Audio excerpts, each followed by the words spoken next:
పాపమా? మరి ఆ రోజు నాన్నకి ఆపరేషన్ చేయించడానికే కదా నా కారు అమ్మేశాను. అది కూడా నీకు గుర్తు లేకుండా నాకు పని లేదని నన్ను హేళన చేసి నా భార్యని అవమానించినప్పుడు పాపం ఈ పార్లలమ్మ పక్కనే ఉంది, ఈ లక్షలు మింగేసినోడు వీడు పక్కనే ఉన్నాడు. మరి వీళ్ళిద్దరూ నవ్వుకున్నారు తప్ప అప్పుడు అయ్యో అత్తయ్య గారు, బాలుయే కదా కారం వేసి మావయ్యకి ఆపరేషన్ చేయించింది, మీరు మీనాని అలా అవమానించకూడదని ఈ పార్లలమ్మ అనలేదు, ఇక లక్షలు మింగేసినోడు ముందే అనలేదు. మరి అప్పుడు గుర్తు రాలేదా నీకు ఇవన్నీ అని అంటూ ఉంటాడు బాలు. లెక్కే, వాళ్ళు కూడా వాట ఇవ్వాలి, లేకపోతే వాళ్ళిద్దరిలో ఎవరొకరి ఇంట్లో ఒకళ్ళే తినాలి అని అంటూ ఉంటాడు బాలు. అప్పుడే రోహిణి అయితే సాయంత్రం నేను తీసుకొచ్చి ఇస్తానత్తయ్య అని అంటూ ఉంటుంది. రోహిణి సాయంత్రం తీసుకొచ్చి ఇస్తుందంట మీనా అని బాలు అయితే చెప్తూ ఉంటాడు. సరేనండి, మీకు ట్రిప్కి టైం అవుతుంది కదా, వెళ్ళండి అని అంటూ మీనా పూల కొట్టు దగ్గరికి వెళ్తుంది. అప్పుడే ఇక రోహిణి అయితే ఏంటత్తయ్య వీళ్ళు ఇంత దారుణంగా తయారయ్యారు అని అంటూ ఉంటుంది రోహిణి. అప్పుడే శృతి అయితే దారుణమే ఉంది రోహిణి, మీరు అవమానించారు అని చెప్తుంది కదా మీనా, వాళ్ళు అలాగే అడిగారు, దాంట్లో తప్పేముంది అని శృతి అయితే చెప్తూ ఉంటుంది. ఎవరికి వాళ్ళు ఇక అక్కడి నుంచి వెళ్ళిపోతారు. అలా వెళ్ళిపోయిన తర్వాత సాయంత్రం అవుతుంది. సాయంత్రం అవ్వగానే ఇక అందరికీ కూడా వంట చేసి భోజనాలు పెడుతుంది మీనా. భోజనం పెట్టిన తర్వాత అప్పుడే ఇక మనోజ్ అయితే భోజనం దగ్గర కూర్చొని ఉంటాడు. అప్పుడే ఇక మీనా అయితే అందరికీ వడ్డిస్తుంది, కానీ మనోజ్కి మాత్రం వడ్డించదు. అప్పుడే ప్రభావతి అయితే ఏంటి మనోజ్కి ఎందుకు పెట్టడం లేదు, వాడికి కూడా భోజనం పెట్టు అని అంటూ ఉంటుంది ప్రభావతి. అదేంటత్తయ్య, రోహిణి రానివ్వండి, తను వచ్చాకే పెడతాను అని అంటూ ఉంటుంది మీనా. అప్పుడే ఇక రోహిణి అయితే వస్తుంది. రోహిణి వచ్చిన తర్వాత అప్పుడే ఇక మీనా అయితే ఓ రోహిణి వచ్చావా, మీ వాటా డబ్బులు తీసుకొచ్చావా అని అడుగుతూ ఉంటుంది మీనా అయితే రోహిణిని. అప్పుడే ఇక రోహిణి అయితే ఏంటి మీనా నీ ఉద్దేశం అని అడుగుతూ ఉంటే, ఉద్దేశం ఏముంది, ఆ రోజు జరిగిందే ఇప్పుడు రిపీట్ చేస్తున్నాను అని అంటూ ఉంటుంది మీనా. అప్పుడు ఇక రోహిణి అయితే ఈరోజు కస్టమర్లు పెద్ద ఎవరూ రాలేదు, నాకు అన్ని డబ్బులు రాలేదు అని అంటూ ఉంటుంది రోహిణి. సరే అయితే రేపే తిందుగాన్లే ఇచ్చినప్పుడే అని అంటూ ఉంటుంది మీనా. ఏంటి ఆ దారుణం అని అంటూ ప్రభావతి ఒక్కసారి చాలా కోపంగా మీనాని అంటూ ఉంటుంది. చూడండి అత్తయ్య, మాకో రూలు వాళ్ళకో రూలునా ఏంటి, ఆ రోజు నా భర్త తీసుకురాలేదనే కదా నాకు ఆ రోజు పూట అన్నం కూడా పెట్టనన్నారు అని అంటూ ఉంటుంది మీనా. అసలు నీ స్థాయి ఎంత, రోహిణి స్థాయి ఎంత, రోహిణి కోటీశ్వర్ల ఇంటి నుంచి వచ్చింది అని అంటూ ఉంటుంది ప్రభావతి. చూడండి అత్తయ్య, కోటీశ్వర్ల ఇంటి నుంచి వచ్చింది, కోటీశ్వర్ల ఇంటి నుంచి వచ్చిందని మీరు డబ్బా కొట్టుకోవడమే తప్ప కనీసం శృతి వాళ్ళ అమ్మగారున్నారు, డైమండ్ నెక్లెస్లు అలాగే 7 వారాల నగలు తీసుకొచ్చారు. కానీ ఇప్పటికీ శృతి వాళ్ళ నాన్న ఒక్కసారైనా మీతో ఫోన్లో మాట్లాడా? కనీసం రోహిణి వైపు బంధువులు ఎవరైనా మన ఇంటికి వచ్చారా? రోహిణికి చీర సారా అని కనీసం పార్సిల్ అయినా మలేషియా నుంచి వచ్చిందా? ఏమీ రాలేదు. కన్న తండ్రి ఎంత కసాయి వాడైనా సరే వాడు కూతురు విషయంలోకి వచ్చేసరికి మంచిగానే మారిపోతారు. ఇన్ని రోజులు కోపంగా ఉండరు, అది గమనించుకోండి.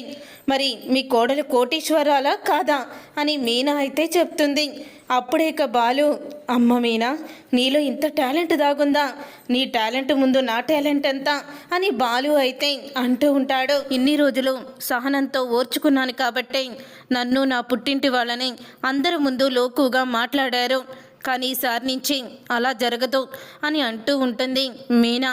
అప్పుడే రోహిణి అయితే కోపంతో రగిలిపోతూ ఉంటుంది. ఇదంతా ఇలా జరుగుతూ ఉండగానే శృతి వాళ్ళ అమ్మ అయితే శృతికి ఉదయమే ఫోన్ చేస్తుంది. ఈరోజు నేను మీ ఇంటికి సారీ పట్టుకురావాలని అనుకుంటున్నాను, మీ అత్తయ్య గారికి ఒకసారి ఫోన్ ఇవ్వమ్మా అని అంటూ ఉంటుంది శృతి వాళ్ళ అమ్మ అయితే. అప్పుడే ఇక శృతి అయితే ప్రభావతికి ఫోన్ ఇస్తుంది. మా మమ్మీ మాట్లాడిద్దంట ఆంటీ అని. అప్పుడే ప్రభావతి అయితే చెప్పండి వదిన గారు అని అంటూ ఉంటే, ఏం లేదు వదిన, ఉగాది పండగ వస్తుంది కదా, అది కొత్తగా పెళ్ళైన శృతికి రవికి బట్టలు తీసుకొని సారి పట్టుకొని వస్తున్నాను, మీకు ఎటువంటి అభ్యంతరం ఏమీ లేదు కదా అని అడుగుతూ ఉంటుంది శోభ. అప్పుడే ఇక అలా అడగంగానే, అదేంటి వదిన, మీ కూతురికి అల్లుడికి బట్టలు తీసుకొస్తుంటే నేనెందుకంటాను అని అంటూ ఉంటుంది.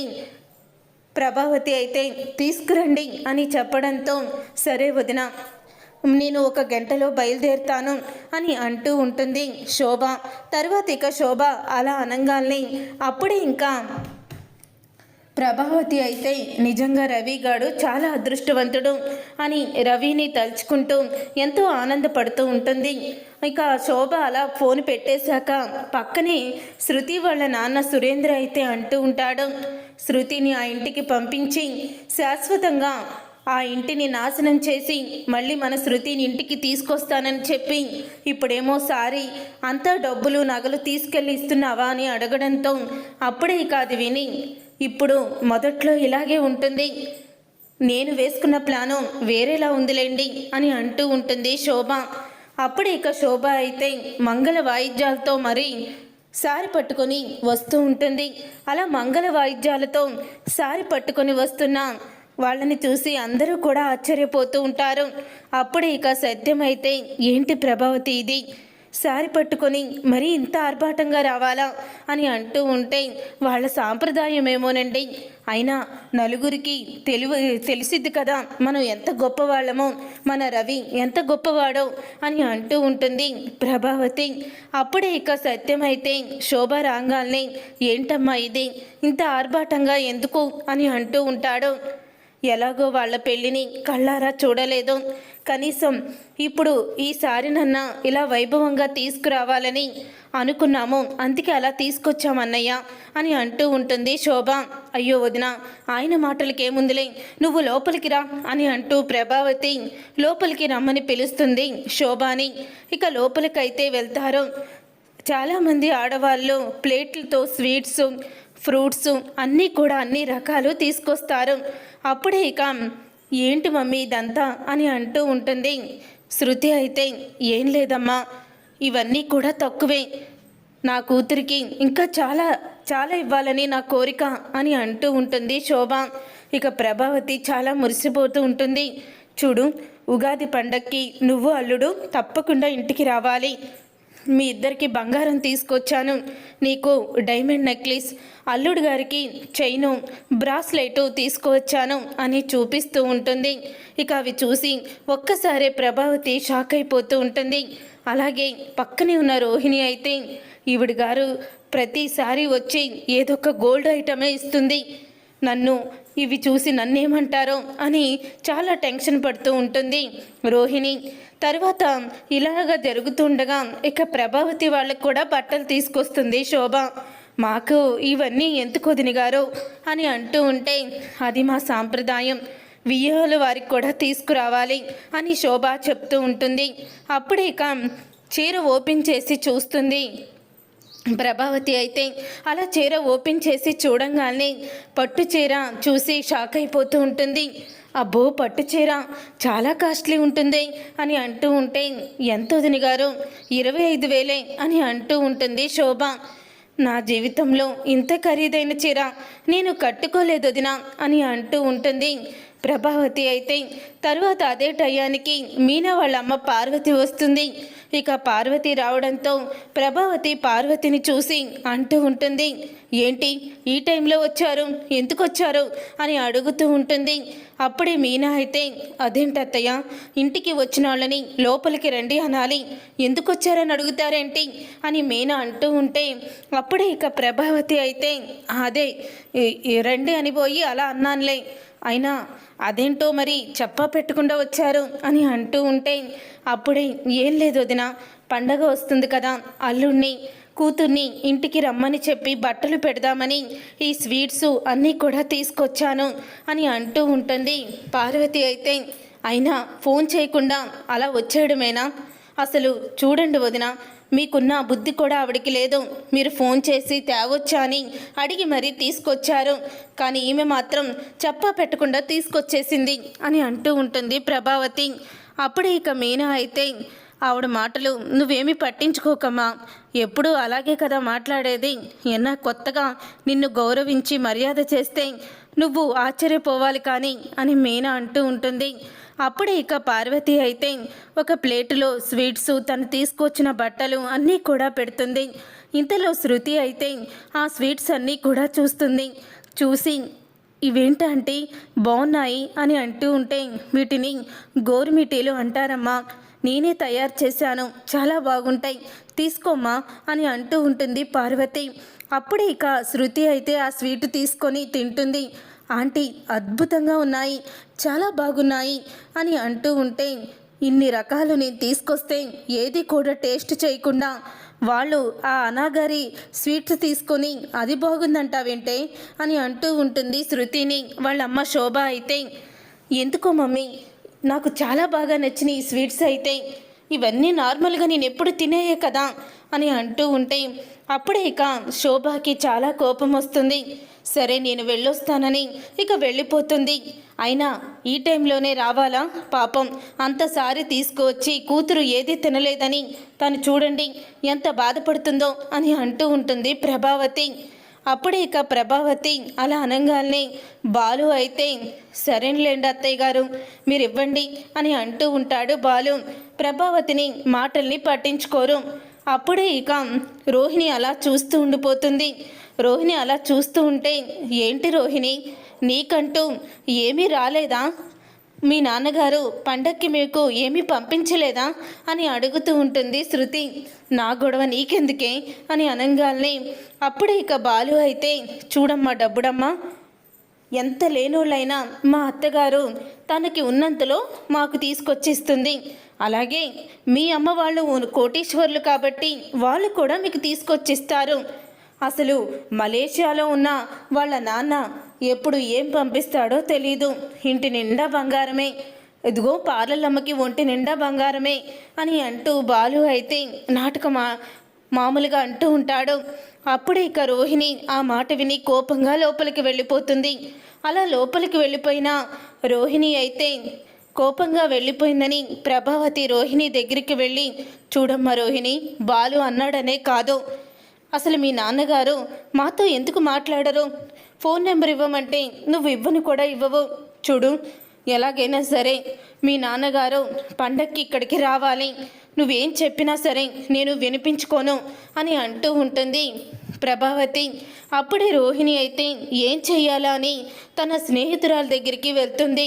అప్పుడే తన స్నేహితురాలు అయితే, ఏముంది మీ నాన్న రూపంలో ఒక అతన్ని మారువేషంలో తీసుకొద్దాము, అతను యాక్టింగ్కి అందరూ కూడా ఫిదా అవుతారు, అతను అచ్చం మీ నాన్నలాగే నటిస్తాడు అని చెప్తూ ఉంటుంది రోహిణి స్నేహితురాలు. అప్పుడే అది విని, ఏమీ రిస్క్ అవ్వదు కదా అని అంటూ ఉంటుంది రోహిణి. రిస్క్ లాంటి ఏమీ ఉండవే, అంతా కూడా మంచిగానే ఉంటుంది, నువ్వేమీ కంగారు పడకు అని అంటూ ఉంటే, సరేనే అతను ఎక్కడున్నాడు వెళ్దాం పదా అని అంటూ ఉంటుంది రోహిణి తన స్నేహితురాలతో. అప్పుడే ఇక రోహిణి తన స్నేహితురాలు ఇద్దరూ కూడా మారువేషంలో నటించే వ్యక్తి కోసం వెళ్తారు. అది ఒక బస్తీ. అక్కడ చికెన్ అమ్ముతూ ఉంటాడు అతను.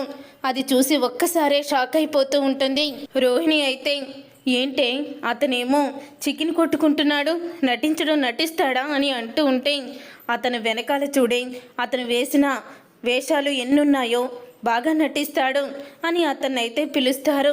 అలా పిలిచిన తరువాత అప్పుడే ఇక అతను అయితే ఇలా అంటూ ఉంటాడు, ఏంటమ్మా ఇలా వచ్చావు అని అనగానే, ఏం లేదు బాబాయ్, మీరు ఒక పాత్ర నటించాలి, అది నిజ జీవితంలో పాత్ర, వీళ్ళ నాన్న కింద అతను మలేషియాలో పెద్ద కోటీశ్వరుడు, అలా నటించాలి, మీకు కావాల్సినవన్నీ మేము ఇస్తాము అని అంటూ ఉంటే, ఏంటమ్మా ఏదైనా కెమెరా ముందు నటించమంటే నటిస్తాను, కానీ నిజ జీవితంలోనే పాత్ర నటించాలంటే ఎలా చెప్పు, అటు కానీ ఇటు కానీ అయ్యిందంటే మధ్యలో నన్నేసేస్తారు అని అంటూ ఉంటాడు అతను.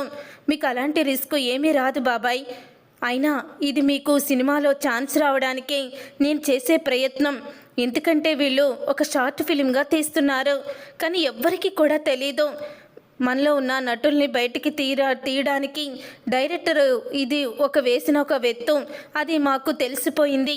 నాకు అప్పుడు మీరే గుర్తుకొచ్చారు. మీరు ఎలాగో సినిమా ఛాన్స్ కోసం ఎదురు చూస్తున్నారు కదా, అందుకని ఈ ఛాన్స్ మీకే ఇద్దామని వచ్చాను అని అంటూ ఉంటుంది. అప్పుడే అతనైతే అవునా అమ్మా, సరే నేను తప్పకుండా చేస్తాను అని చెప్పి అతను అయితే అంటాడు. తర్వాత రోజు అతను చెప్పవలసిన డైలాగులు అలాగే ఇంట్లో వాళ్ళ గురించి మొత్తం కూడా ఎక్స్ప్లెయిన్ చేస్తుంది రోహిణి. ఇక రోహిణి అయితే వెళ్ళి ప్రభావతితో రేపే కదత్తయ్య పండగ, మా నాన్న వస్తున్నాడు అని చెప్తుంది. నాయమ్మే అందరూ నోర్లు మూతపడతాయి అని అంటూ ఉంటుంది. ప్రభావతి ఉదయం అవ్వంగానే కారులో నుంచి మారువేషంలో ఇక రోహిణి తండ్రిగా చికెన్ కొట్టే అతనైతే దిగుతాడు. అలా దిగిన తర్వాత అప్పుడే ఇక రోహిణి డాడీ అంటూ దగ్గరికి వెళ్తుంది. అలా దగ్గరికి వెళ్ళి లోపలికి తీసుకొస్తుంది. ఏంటమ్మా రోహిణి, ఉన్న పలంగా వచ్చేమన్నావు, నీకేమైందా అని వచ్చేసాను. అయినా ఏంటమ్మా ఈ ఇల్లు, ఈ మనుషులేంటి, ఈ ఇల్లు చూస్తుంటే కనీసం మన సెక్యూరిటీ గార్డు కూడా ఇలాంటి ఇంట్లో ఉండడు కదా, నువ్వు ఇలాంటి సంబంధం చేసుకుంటావని అస్సలు అనుకోలేదమ్మా. మనకి మలేషియాలో ఎన్ని హోటల్స్ ఉన్నాయి, ఏకైక కూతురువి, కోటీశ్వరాలువి, నా వారసురాలువి అని పొగుడుతూ ఉంటాడు. అప్పుడే ఇక ప్రభావతి చాలా మురిసిపోతూ ఉంటుంది.